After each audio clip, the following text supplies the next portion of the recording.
Bonjour.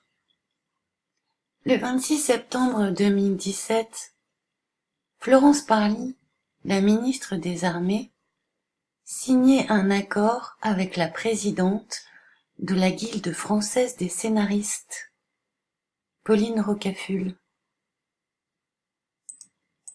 Alors la grande force de cet accord, et aussi ma fierté en le signant, c'est au fond votre liberté. Et c'est cette liberté, que va naître, je l'espère, la confiance entre les mondes du cinéma et le monde de la défense. Alors bien sûr, la mission cinéma se tiendra toujours présente pour vous aider dans vos projets, pas pour vous censurer, pour vous aider. Elle pourra prodiguer des conseils, permettre des tournages, mettre à disposition des matériels. Et c'est vrai que quand il s'agit de cinéma et de défense, les références qui nous viennent spontanément sont plutôt des références américaines. Et ce que nous voulons aussi montrer, c'est que ces références peuvent ne pas être toujours américaines. Et c'est grâce à l'efficacité de la mission cinéma que je crois que vous pourrez accéder aisément à des références plus franco-françaises. Donc l'armée passe un accord avec des scénaristes. L'armée française veut se déployer dans les salles obscures. Le ministère des Armées signe une première en scellant un accord avec la Guilde des scénaristes afin de renforcer sa coopération avec le cinéma français, à l'instar du Pentagone et de Hollywood. Au lieu de se contenter d'accueillir les réalisateurs sur nos sites pour les tournages, on va développer le conseil très en amont afin d'aider à des fictions plausibles. La Défense va pouvoir proposer des sujets diversifiés aux scénaristes et au cinéma. Les armées françaises ont usé dès la fin des années 30 du cinéma comme d'un outil de propagande ou de contre-propagande, mais elles ont pris un net retard sur les forces américaines dans le maniement de ce désormais soft power. Oui, ils ont juste changé le nom, quoi. Par exemple, pour La chute du faucon noir de Ridley Scott en 2002, les acteurs s'étaient entraînés au maniement des armes avec des membres des forces spéciales, et l'armée américaine avait fourni des hélicoptères et des blindés pour ce film.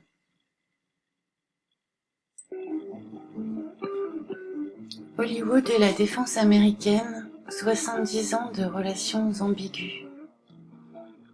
L'industrie cinématographique et les forces armées américaines entretiennent des relations ambiguës depuis près de 70 ans. Le soutien de la défense est tarifé. Il cède au Pentagone un droit de regard absolu sur le scénario. Si les producteurs refusent de se soumettre aux exigences, le film peut tout simplement ne pas se faire.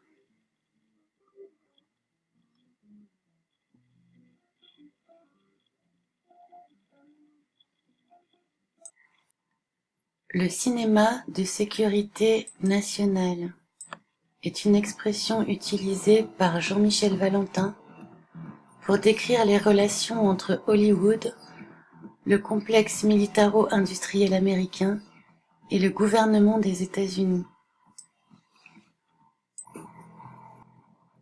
Le concept s'inscrit dans une dimension plus vaste qui pourrait être désignée sous le nom de complexe militaro-médiatique, terme laissant entendre l'existence d'une collusion d'intérêts entre les industriels de l'armement et les entreprises de médias aux États-Unis. La critique induite par ce terme inclut le soupçon que ces médias assurent la promotion du militarisme parmi leurs auditeurs de la population civile.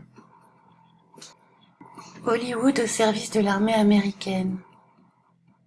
Des spécialistes en films catastrophes imaginent des attaques terroristes. Objectif: envisager ensemble les multiples scénarios d'éventuelles attaques terroristes visant les États-Unis. 12 octobre 2020.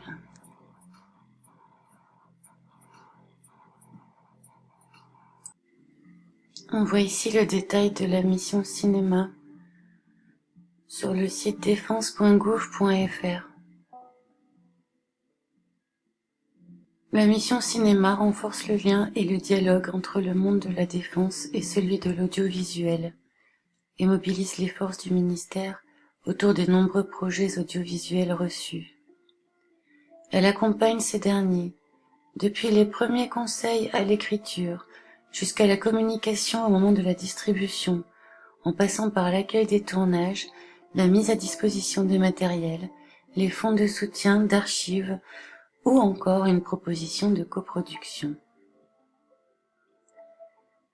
La mission cinéma a vocation d'accompagner les auteurs, les conseiller et de faciliter le développement de leurs œuvres en les mettant au contact des réalités de l'institution militaire.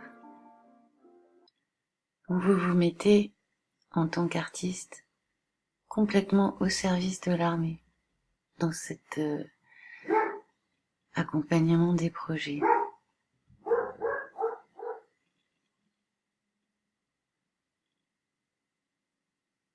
Au service du régime et du pouvoir en place. Allez, salut, à bientôt.